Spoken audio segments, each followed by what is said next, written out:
Cette vidéo porte sur la deuxième partie du chapitre topographie. Alors, nous parlerons des coordonnées kilométriques et du datum marocain de Merchiche. Nous parlerons des techniques de nivellement et des formes du relief. Les coordonnées rectangulaires et datum marocain de Merchiche. Alors, la détermination des seuls paramètres de l'ellipsoïde n'est pas suffisante pour les besoins cartographiques. Un point particulier du territoire national est choisi à un endroit où le plan du géoïde et de la surface sont confondus, ou du moins les plus rapprochés. C'est ce point-là qu'on choisit comme point fondamental du datum, qui devrait avoir comme coordonnées planes x égale à 0 et y égale 0. Un datum est donc un système de coordonnées locales basé sur un ellipsoïde et une surface de projection. Il fournit un cadre de référence permettant de définir l'origine et l'orientation des lignes latitude et longitude qui sont kilométriques cette fois-ci.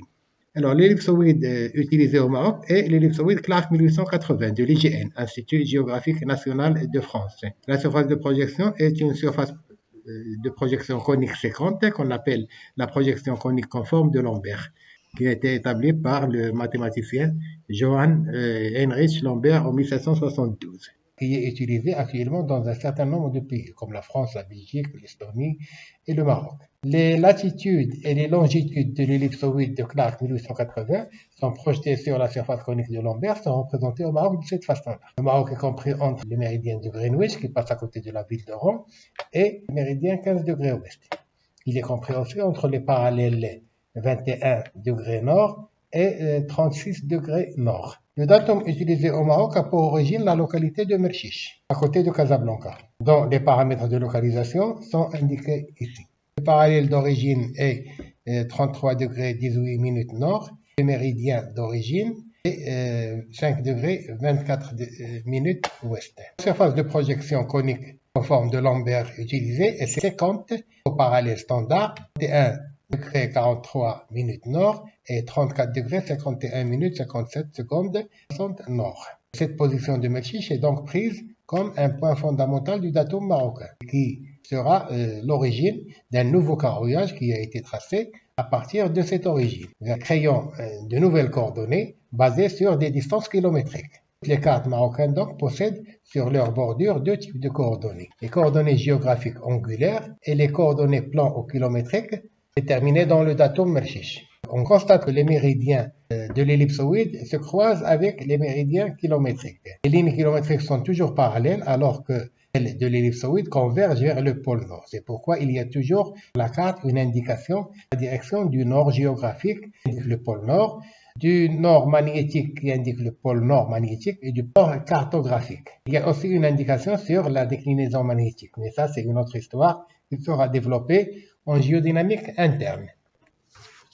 Le Maroc a une forme allongée, nord-nord-est, sud-ouest. L'utilisation des paramètres de Merchiche de la zone nord pourrait engendrer des erreurs dans les provinces du sud. Pourquoi la surface du Maroc a été subdivisée en 4 zones géodésiques avec des origines locales pour chaque zone du datum marocain. La zone d'Agadir, la zone de l'Aïoun et la zone de Dakhla. Le paramètre suivant qui a été impliqué dans l'élaboration du datum marocain est la fausse origine.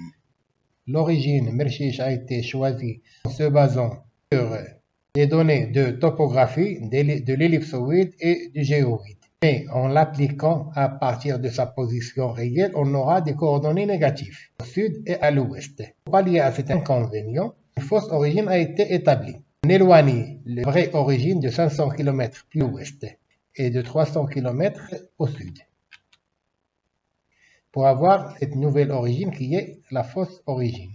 Toute la partie nord du Maroc se trouve donc dans la partie positive de notre système de coordonnées. Ça a été fait pour les 4 zones. Et voici les paramètres de la zone nord du Maroc, dans lesquels on a de nouvelles constantes, 500 000 mètres, c'est à 300 000 mètres. Les paramètres des 4 zones sont résumés dans le tableau suivant, dans lesquels nous avons ajouté un facteur échelle pour corriger les altérations qui peuvent exister loin des parallèles standards. Toutes ces données sont intégrées dans tous les systèmes d'information géographique internationaux, comme ArcGIS, ArcMap et différents autres systèmes, Global Mapper, qui permettent la conversion des coordonnées entre les différents systèmes. Alors, qu'est-ce que c'est que le nivellement ou l'altimétrie? Le nivellement consiste à déterminer avec précision l'altitude, la hauteur par rapport au niveau de la mer, d'un certain nombre de points appelés des repères de nivellement, qui serviront de référence aux travaux d'aménagement du territoire. C'est une méthode qui permet aussi de déterminer l'altitude d'un point à partir de l'altitude connue d'un point de référence, après avoir calculé la dénivelée, c'est-à-dire la différence d'altitude entre ces deux points. L'instance qui s'occupe du nivellement au Maroc, c'est la NCFCC, c'est-à-dire l'Agence nationale de la conservation foncière, du cadastre et de la cartographie. Donc, voici son site internet. Alors, la NCFCC va mesurer les altitudes à partir du marégraphe de Casablanca. Alors, le marégraphe est un instrument qui permet de mesurer le niveau moyen de l'océan.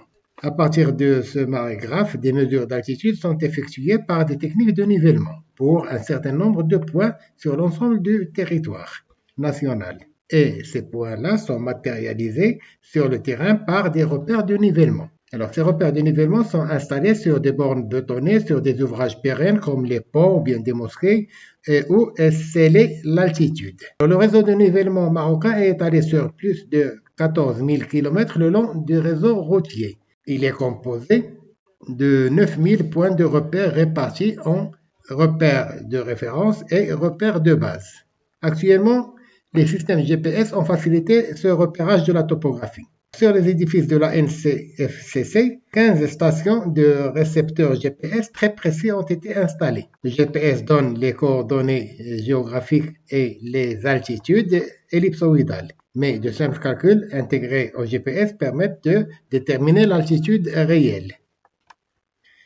Alors, les techniques de nivellement entre deux points A et B. Donc, cela consiste à calculer la différence d'altitude entre le point A et le point B. Donc, on définit deux plans horizontaux parallèles passant par A et B et on détermine DH ou delta H comme différence d'altitude entre les deux points A et B. Il existe deux méthodes de nivellement pour déterminer les différences d'altitude. Le nivellement direct ou géométrique et le nivellement indirect ou trigonométrique. La première méthode utilise un niveau optique à lunettes et deux mires graduées.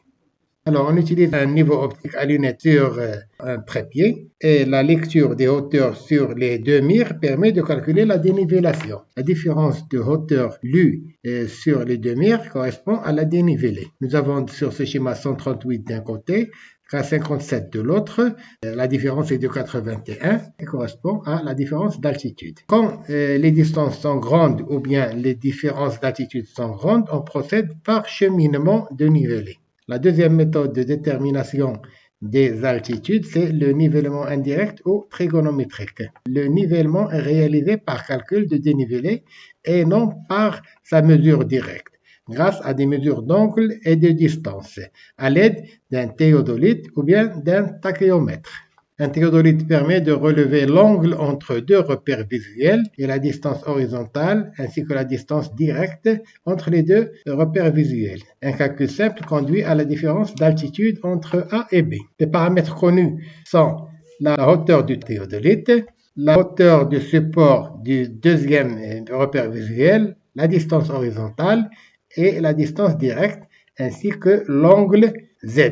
On se base donc sur les règles trigonométriques du triangle pour déterminer la différence d'altitude delta H. Delta H, c'est égal à toute cette hauteur moins HV, c'est-à-dire le support du deuxième repère visuel. Donc, delta H est égal à HT plus delta T moins HV. HT est connu, HV est connu et HT est connu. Donc, on cherche delta T. Donc, c'est delta T qu'il faut chercher.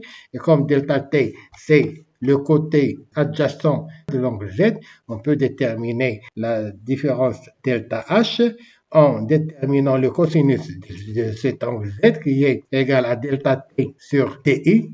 Et on déduit delta T et la remplacer dans la première formule pour avoir delta H égale HT plus DI cosinus Z moins HV. Ou bien on utilise la tangente Z est le DH sur delta T, c'est-à-dire le côté opposé sur le côté adjacent. Et on déduit delta T de cette formule et on la remplace dans la première formule pour obtenir donc la différence d'altitude entre les deux points A et B. Les reliefs de la surface de la Terre. Le relief est la variation verticale de la surface des continents, soit positivement en saillie, soit négativement en creux. Sur les continents, ces variations de la surface de la Terre se manifestent par des montagnes jeunes, des hautes escarpées, des montagnes anciennes érodées au sommet émoussé, des plateaux qui sont des surfaces planes surélevées, mais qui sont découpées par des gorges et des vallées encaissées, des collines arrondies et moutonnées, et des plaines qui sont des grandes étendues planes. Comme il y a des reliefs sur les continents, il y a aussi des reliefs sous-marins, avec des plateaux continentaux, des talus, des glaciers, des plaines abyssales, des dorsales océaniques, des fosses et des cônes volcaniques. La topographie est la science qui permet de mesurer et de représenter sur une carte des détails visibles des reliefs. La bathymétrie s'occupe de la mesure de la profondeur des reliefs sous-marins. La géomorphologie est la science qui étudie les reliefs et les processus qui les façonnent. La surface de la Terre est donc modelée, façonnée, sculptée en formes variées de reliefs, des montagnes, des vallées, des collines, des plateaux, des plaines. Les formes de relief à la surface de la Terre dépendent à la fois de sa dynamique interne et de sa dynamique externe. La dynamique interne fait soulever les montagnes, affaisser les bassins et édifier les planchers océaniques. La dynamique externe use ces reliefs, les émousse et les aplanit. Les processus de ces deux dynamiques de la Terre se conjuguent donc pour façonner la surface de la Terre. Les continents sont donc façonnés en jeunes montagnes très hautes aux versants abrupts avec des sommets et des crêtes aiguisées, souvent recouvertes de neige. Les vallées y sont encaissées et les pentes sont très raides. Les anciennes montagnes sont des reliefs moins élevés, mais qui datent de plus de 200 millions d'années, qui ont été érodés et où les sommets sont plutôt usés et émoussés. Et les vallées montrent de faibles dénivellations entre les crêtes et les talwegs. Les plateaux sont des surfaces planes, surélevées, et qui sont découpées et creusées par des vallées profondes. C'est des formations géologiques qui ont été surélevées tout en restant horizontales, mais qui, lorsqu'elles sont creusées par des vallées, présentent des falaises très élevées, très abruptes. Par contre, les collines, ce sont des reliefs en saillie qui ne sont pas très élevés, avec des sommets arrondis et moutonnés et des versants à pente relativement faible. Les plaines sont des surfaces planes, pas très élevées par rapport à la mer, où les cours d'eau ne creusent pas leur lit très profondément qu'ils coulent sur leurs dépôts qu'ils ont déposés lorsque l'eau se déborde des lits. Répartition des reliefs à la surface de la Terre. Alors, sur la planisphère, les montagnes jeunes sont représentées en marron. Ils se répartissent en deux chaînes importantes. La chaîne alpine, qui va du Maroc-Espagne jusqu'en Chine et puis qui bifurque vers l'Indonésie. Alors, la chaîne alpine est liée à la collision entre les deux plaques africaines et indo-australiennes avec la plaque eurasiatique. La chaîne alpine, donc, fait soulever les Atlas au Maroc, la cordillère Bétique et les Pyrénées en Espagne, les Alpes, et puis les Carpates en Europe de l'Est, les Pontides en Turquie, le Caucase, le Zagros en Iran, et puis l'Himalaya, pour bifurquer vers l'Indonésie. Les plus hauts sommets de cette chaîne sont le Toubkal 4165 mètres, le Mont Blanc 4808 mètres en France, Elbrus 6142 mètres, et puis le Mont Everest dans l'Himalaya qui culmine à 8850 mètres. La deuxième chaîne la plus importante est la chaîne qu'on appelle la ceinture de feu. Alors la ceinture de feu se trouve ici sur tout le pourtour de l'océan Pacifique. Commence en Amérique du Sud par la cordillère des Andes, se prolonge en Amérique du Nord par les montagnes rocheuses, puis vers l'ouest, elle se transforme en îles, les îles Kuriles, puis la presqu'île de Kamtchatka en Russie, le Japon, les Philippines, la Polynésie, pour se terminer au niveau de la Nouvelle-Zélande. Cette chaîne est liée aux subductions des plaques de l'océan Pacifique, la plaque Pacifique, la plaque Nazca et la plaque Coco. Les plus hauts sommets sont le mont McKinley en Alaska, 6184 mètres, et le mont Aconcagua, 6962 mètres. La couleur brune claire correspond aux montagnes anciennes et aux plateaux. Les montagnes anciennes comme l'Anti-Atlas au sud du Maroc, le Hogar et le Tassili au Sahara, les Appalaches en Amérique du Nord et les plateaux comme le plateau brésilien, le plateau guyanais, le plateau tibétain, le plateau sibérien. Alors nous avons ici en Afrique de l'Est le massif montagneux qu'on appelle le massif éthiopien. C'est un massif qui n'est pas une chaîne de la même nature que le cercle de feu du Pacifique et la chaîne alpine.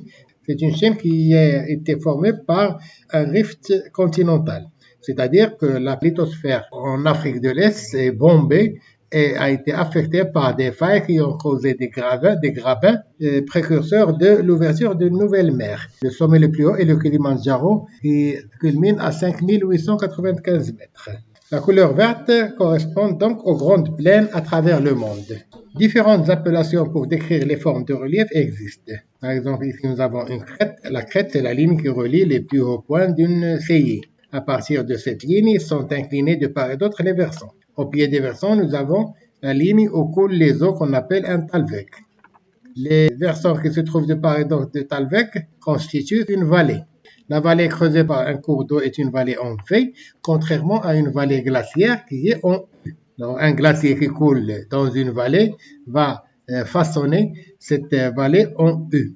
Alors, ce glacier, il coule à partir d'un cercle glaciaire. Un cercle glaciaire est une dépression en haute montagne où la compaction de la neige la transforme en glace, qui va éroder les bords de la dépression pour en faire un bassin sous forme d'amphithéâtre qu'on appelle un cercle glaciaire. Les plateaux sont généralement creusés par des vallées encaissées et profondes qui montrent des abrupts ou des falaises. Des collines sont des unités de relief montrant des sommets arrondis, des vallées de faible dénivellation. Dans la prochaine vidéo, nous allons voir la première partie du chapitre climatologie. Je vous remercie.